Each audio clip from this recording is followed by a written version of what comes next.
Isabel, 30 years old, just returned from a dream vacation in Hawaii. But what I brought back wasn't a tan or sunset photos.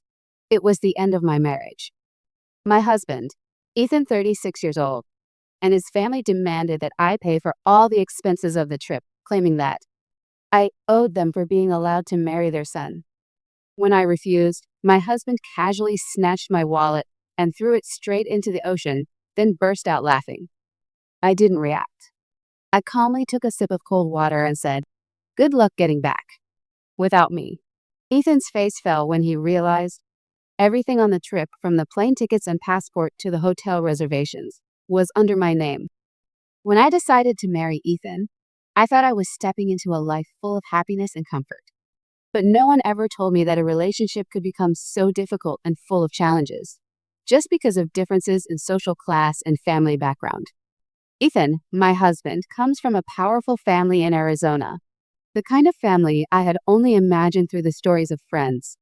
People living in luxury, with chains of luxury car showrooms spread across major cities, lavish parties, and nights spent high-fiving like the world belonged to them. Meanwhile, I grew up in a working-class family in a small town. I paid my own college tuition, built a career in data and finance. I wasn't rich, but I was financially independent and self-reliant. I understood the value of every dollar I earned, and I also knew that life couldn't always be bought with money or material luxury. But for Ethan and his family, those were exactly the things they used to measure a person's worth. From the first time I met his mother, Linda, I could clearly sense her disdain for me. Linda was the kind of woman who believed the entire world should revolve around her son, Ethan. She didn't hesitate to show that attitude to me from our very first meeting. I'll never forget her words. "You should feel honored that my son chose you." It was a statement laced with contempt, as if I was just some lucky prize her son had allowed himself to have. The feeling left me speechless, but I forced a smile and nodded. After all, I had decided to marry Ethan, and there was no turning back. Ethan, though he was the man I chose, never once stood up for me in front of his family. He said nothing when Linda's words hurt me, never objected when his family's actions made me feel like a maid. Instead, Ethan just quietly observed and stayed silent. He didn't oppose them, but he didn't support me either.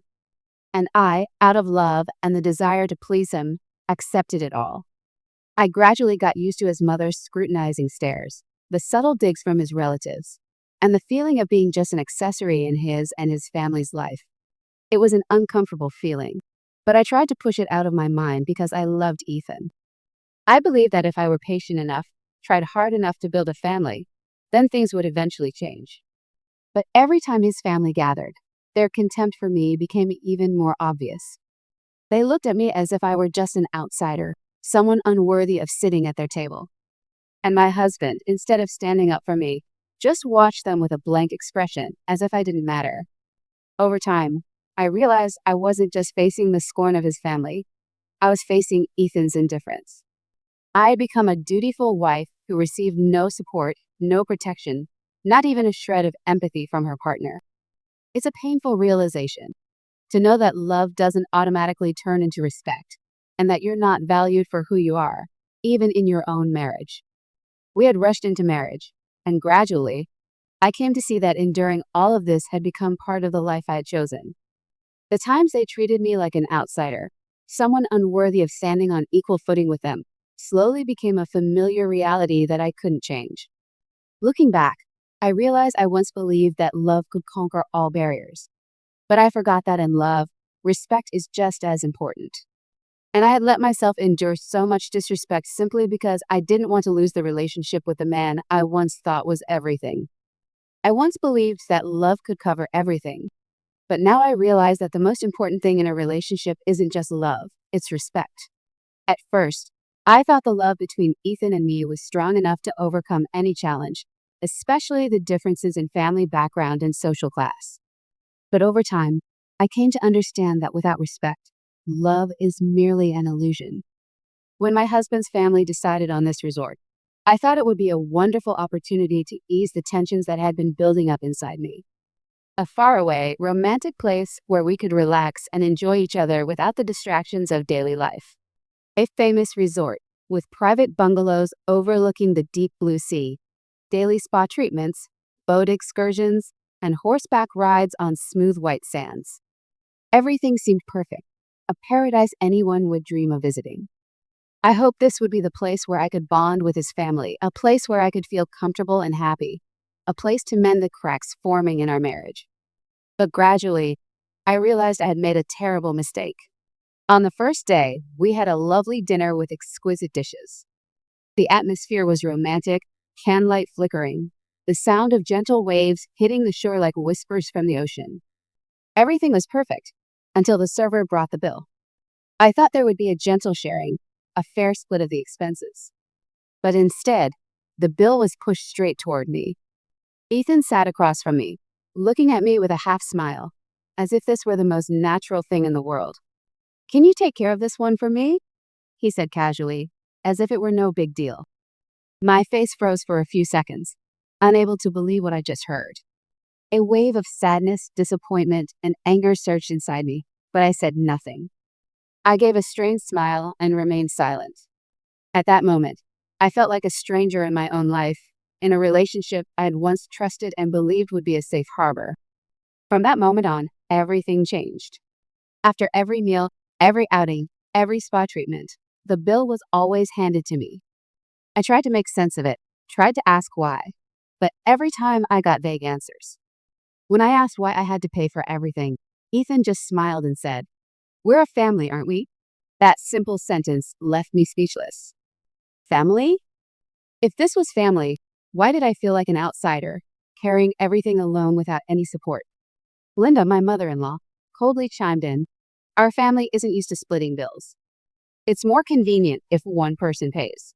Her words cut straight into my heart, not because of her arrogance or sense of superiority, but because I realized that she and Ethan's family saw me as a tool, a means to fulfill their needs without any shame. That feeling, the moment you realize you're not a part of the family, but a servant to their personal gain, was a real shock. I wondered if they ever truly saw me as one of them, or just someone to carry burdens that weren't mine. Especially Ethan, the man I thought would always stand by me. Ironically, he was the one who made me responsible for everything. For nearly half a year, Ethan had no income, living off my money, from rent and car payments to groceries and even his golf club membership, which he used as if it were completely normal. And yet, now he dared to order me around as if I owed his family something, as if it were my duty to repay them for what they believed they deserved. During those months, I gradually realized that I wasn't just the financial provider. I was being exploited and never acknowledged. Ethan never understood that I needed him to stand up for me, not just against his family's pressure, but in moments like these, when I was the only one carrying the weight of unreasonable costs they threw on me. It was a horrible feeling. I felt like I was in a relationship where I was nothing more than a servant, carrying everything with no respect or support in return. What made it worse was Ethan's silence. He didn't protest, didn't speak up to defend me in front of his family. He just sat there, smirking, as if I was overreacting. And I felt like I was fading away, being reduced to a mere afterthought in his life and that of his family. This vacation, which I had hoped would bring us closer, turned into a long, drawn-out period of loneliness and unease. The feeling of being used, of being treated like a tool, truly made me realize one thing. I could no longer live in the shadow of his family. The next day, when everything went on as if nothing had happened, Ethan organized another romantic dinner, a dinner he believed would ease the tension. This time, he announced we would dine at a luxury seaside restaurant, but he didn't ask for my opinion. All I received was a simple message, like a notification. "Dinner is at 7, be there." No consultation, no regard for my input. And there was no apology or the thoughtful preparation I once hoped for. Once again, I realized I was merely the designated participant in everything, without a say. This dinner, presented as a special gift for his family, included his parents, Monica, his sister, and her boyfriend. While I had no authority over the arrangement, I was the one expected to cover the entire cost. The total bill after the meal came to over $3,000. I looked at the bill, my heart tightening. A wave of injustice and disappointment rose within me. Why was I always the one responsible for these expenses when I had never received proper recognition or respect? This dinner wasn't for me, it was for his family, who had always seen me as a tool to fulfill their desires. When the server brought the bill and placed it directly on the table, all of Ethan's family turned their eyes toward me, as if I were the one chosen to take care of everything. Once again, I became the person expected to bear all the costs while they simply sat in silence and waited. I could feel the heavy silence, their anticipation that I would comply and do the job I never wanted. But this time, I could no longer remain silent. I could no longer endure the contempt and invisible exploitation. I gently slid the bill toward Ethan, without saying another word. A strange calm enveloped me at that moment, even though inside, I felt like a fire was raging. "I'm not paying for this," I said, my voice firm and resolute, leaving no room for objection. I wasn't angry. I simply refused to accept it any longer. I realized that if I didn't speak up now, I would always be the one who suffered, always the one carrying burdens that weren't mine. Ethan laughed loudly, but that laugh brought me no joy. He laughed in front of his family, as if this were all normal and I was just another piece in their game. "You're embarrassing me," Ethan said, his tone dripping with mockery. I looked him straight in the eye, and this time, I didn't hold back. I had waited long enough, had grown tired of all the excuses, and I said immediately, "I'm not the servant of your family." That sentence was like a slap to Ethan's face, and he was so stunned he couldn't react right away. But after a brief pause, he stepped over to my lounge chair, pulled my wallet out of my bag, and threw it straight into the ocean, right in front of his family. Linda, his mother, laughed as if I were some kind of fool. Monica clapped and laughed gleefully, while Monica's boyfriend burst out laughing. I stood there, silent, without a word or a single emotion. I no longer felt pain or anger, only a deep stillness inside. I didn't react. I simply took a sip of water and calmly said, "Good luck leaving this place without me." As those words left my lips, everything seemed to freeze for a moment. Their laughter faded into the background, as if it no longer had any power over me. All I knew at that moment was that I had had enough. Enough of how his family had treated me. Enough of Ethan, the man I had chosen to marry, but who had never truly chosen me. I turned away without a hint of hesitation and walked toward the hotel. My steps were steadier than ever, never looking back. They could laugh, they could sneer, but I had started over from that moment on. 2 days after that fateful night, I was lounging in an armchair in my new room, sipping iced coffee and reading an old novel when my phone rang. It was my sister. Her voice was a mix of surprise and amusement.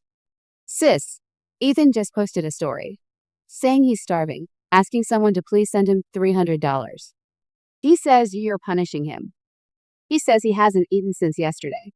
I raised an eyebrow slightly. "I have only one answer," I said, then calmly repeated what I had been thinking all along. "He threw my wallet into the ocean." Silence. Then my sister sniffed. "Yeah, that's fair." Not long after that, I received a call from the hotel reception. The staff member, with a hesitant tone, informed me that my husband's family had been sneaking into the VIP area, meant exclusively for premium guests like myself, to have breakfast, drink alcohol, and even order lunch, then leave as if nothing had happened. When asked how they intended to pay, they simply replied, "Just put it on Ms. Isabel's bill." The total amount they scammed over the past 3 days was more than $8,000. I wasn't surprised. I calmly replied, "I have nothing to do with this." I made it clear that I am not responsible for any expenses incurred by those individuals. And then it began a string of desperate, blaming, emotional emails. An email from Ethan appeared in the middle of the night, subject in all caps. "You've humiliated me." The content was no better. "We're husband and wife. You can't just abandon my family like this. You're deliberately embarrassing me, making me suffer. You're destroying everything between us over something so small." I read it all and didn't respond. Not a single line. Not a single expression. I simply forwarded the email to my lawyer with a brief note.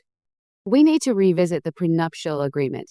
I was exhausted from the cheap excuses, the constant shifting of blame from the man who once vowed to protect me. Now, the only protection I needed was for myself and the law. In the following days, I received a few more emails and messages from unfamiliar accounts. Some were from people on Ethan's side of the family, trying to convince me to forgive and reconsider. A few messages even came with accusations. You're tearing a family apart. I didn't respond to any of them. I no longer owed anyone an explanation as to why I was walking away from this marriage. I wasn't the one who broke this family. They did that long before I ever stepped into the first vacation dinner. If my refusal to fund their lavish lifestyle left them hungry, perhaps it was time they learned to live in the reality they always chose to ignore. And if Ethan believed I was punishing him, then he truly didn't understand. I wasn't punishing.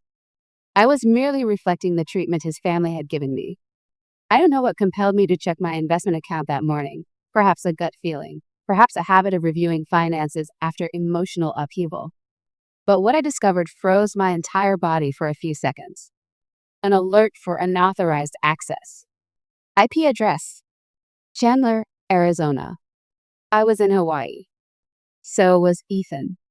Something felt off immediately. A rush of questions filled my mind. Who? Why? Who was trying to access my account? A financial account Ethan had never shown interest in and would often avoid discussing. I asked the bank security team to send me a detailed log, and that's when everything became crystal clear. The email used to log in, an old secondary account of Ethan's. The device: a laptop registered under the username Brian. Brian, the cousin Ethan once called useless but loyal. I didn't need any more explanations. In a last-ditch effort to cling to whatever remained, Ethan had given Brian access to my personal financial information, hoping he could quietly siphon money from my account before I noticed. Maybe he thought I was too busy retaliating to realize, or maybe he never truly believed I was smart enough to keep up. I extracted all the data. Evidence of access from unauthorized IPs. Email exchanges between Ethan and Brian, which I had access to because Ethan once used my device to log into his account. Failed withdrawal attempts due to two-step verification. I sent everything to my lawyer. In the attached email, I wrote only one line. This is a deliberate financial violation. I am requesting a formal criminal complaint be filed. Less than 24 hours later, the bank confirmed. Brian was under criminal investigation for fraud and unauthorized access to an account he did not own. I thought I'd feel happy when justice finally kicked in, but I didn't. I only felt cold. Because this was no longer about emotions. It was a calculated scheme. A few days later, Monica, Ethan's sister, sent me a long email. Subject line: You're destroying my whole family. She wrote, Why do you have to go this far? Even if Ethan was wrong, did you really have to be so cruel? You're crushing my family, dragging our loved ones into legal trouble. Don't you have a conscience? I didn't feel touched. I didn't feel angry. I just did one thing: forwarded it directly to my lawyer without a word. Because if having a conscience means letting others drain me dry and calling it love, then I've run out of conscience long ago. And if protecting myself through the law is called cruel, then I'm proud to say, I was cruel far too late. When I discovered that Ethan had set up a shell company, I truly couldn't believe my eyes. This company, Selentech Inc., had no actual business operations, but it was used to legitimize the funds Ethan had transferred out, allowing him to siphon money from our accounts without leaving a trace. But what shocked me even more was that Ethan used this company to purchase an apartment in Denver, a luxurious apartment I had never even heard of. Furthermore, as I dug deeper, I found out that Monica, Ethan's sister, had been listed as an employee of this company. She didn't have any specific job. She was just a ghost employee to legalize the cash flow. All they did was transfer money back and forth between accounts, creating a shady financial network to withdraw funds without being detected. The feeling at that moment was truly heartbreaking. My husband, the man I once loved and trusted, had deceived me in such a cruel way. Everything he had built, every family plan, turned out to be a facade. And I, the wife he treated as a mere pawn in this game, had been blinded by promises of love. But I didn't let anger control me. I decided to deal with this once and for all. I planned a meeting at the resort where Ethan's family and I had stayed. A reconciliation meeting they believed would bring me back with a smile and apologies. But this time, I wasn't coming to make peace. I came to end it all. I was fully prepared, missing no detail. A private table, the financial documents I had gathered over time, and 2 bodyguards monitoring from a distance. I didn't want anyone to pressure or obstruct me when I confronted Ethan and his family. When the Ethan family arrived, I could clearly see the surprise on their faces. They didn't expect me to be so calm. Ethan, who had always seen me as the obedient wife, said nothing. He just quietly followed them to the table. I presented the detailed files one by one. Bank account statements, Solentech Inc., E's business license, Monica's payroll documents, and records of covert money transfers I had collected. Each document was laid out before them, with no embarrassment or guilt from my side. Every sheet of paper was evidence, an irrefutable accusation of what Ethan and his family had done. When Ethan's father saw those documents, he slammed his hand on the table, his face flushed with rage. "You're such a fool." But I didn't flinch.